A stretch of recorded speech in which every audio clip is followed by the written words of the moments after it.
তো ভিউয়ার্স কেমন আছেন? আশা করি সবাই ভালো আছেন। আজকে আপনাদের দেখাবো কিভাবে আপনারা এরকম প্রিমিয়াম ফটো এডিট করবেন।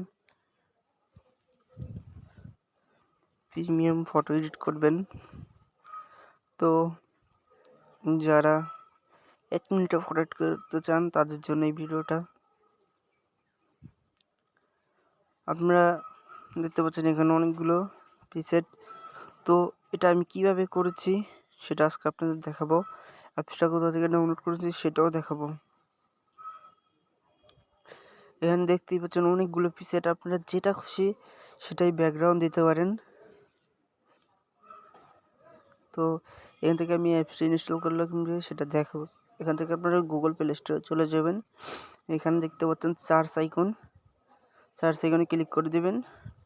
ক্লিক করার পর এখানে দেখতে পাচ্ছেন লিখতে হবে LR ফটো 4। লেখার পর দেখেন এখানে একটি অ্যাপ্লিকেশন আসবে। এই অ্যাপ্লিকেশনটা আপনারা এই লোগো দেখে ইনস্টল করে নেবেন। তো আমার ইনস্টল করা আছে। আমি এখান থেকে ওপেনে টাচ করে দেব। ওপেনে টাচ করার পর এখানে দেখতে পাচ্ছেন আমার অ্যাপটি ওপেন হয়ে গেছে। এখন এখান থেকে আপনাদের কিভাবে আপনারা ছবির পিছনে ব্যাকগ্রাউন্ডটা চেঞ্জ করবেন সেটা আজকে আপনাদের দেখাবো। তো আমি এটা এডিট করবো। এখান থেকে অনেকগুলো আছে, এখান থেকে ডাউনলোড করে নিতে হবে আপনার।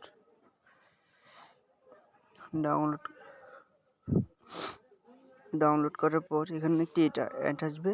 অ্যাডটা আপনারা দেখে নেবেন।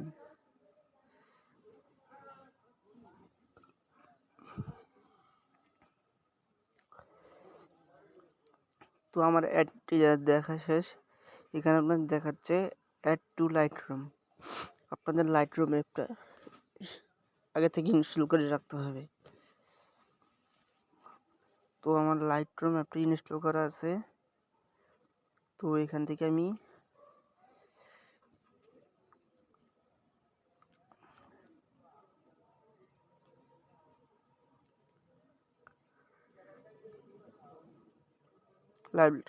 এখানে ক্লিক করে দেব।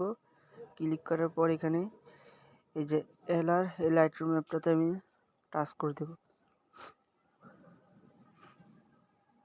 টাচ করার পর এখানে চলে আসবে।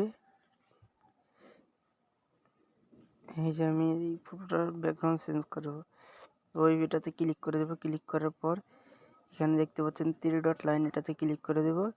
কপি সেটিং এটাতে ক্লিক করে দেব আমি। এরপর এখান থেকে টিক মার্ক করে দেব। তারপর এখানে একটা টিক আইকন দেখাচ্ছে কোণের, এখানে টিক করে দেব। এখান থেকে আপনার যে ফটোটা এডিট করবেন এখন সেই ফটোটার উপর চাপ দিতে হবে। তো আমি এই ফটোটা এডিট করব, এটাতে টাচ করে দিলাম। টাচ করার পর আবার এখান থেকে 3 ডট লাইন ক্লিক করে দেব। ক্লিক করার পর পেজ সেটিংয়ে ক্লিক করে দেব। দেখতে পাচ্ছেন ছবিটা আবার এডিট হয়ে গেছে। এখন দেখাবো আপনারা কিভাবে ফটোটা ডাউনলোড করবেন। ফটোটা ডাউনলোড করতে হলে আপনাদের ডাউনলোড করে কিভাবে গ্যালারিতে নিয়ে যাবেন সেটা দেখিয়ে দেব। এখান থেকে আপনারা 3 ডট লাইনে ক্লিক করে সেভ কপি টু ডিভাইস, এই এখন দেখতে পাচ্ছেন ফটোটা এখান থেকে ওকে দিয়ে দেবেন। ওকে দেওয়ার পর ফটোটা অলরেডি আপনার গ্যালারিতে চলে গেছে। কীভাবে আপনারা এরকম ফটো এডিট করবেন আশা করি বুঝতে পেরেছেন। তো যাদের এই ভিডিওটা ভালো লাগছে চ্যানেলটি সাবস্ক্রাইব করে বেল বাটনটি অন করে দেবেন।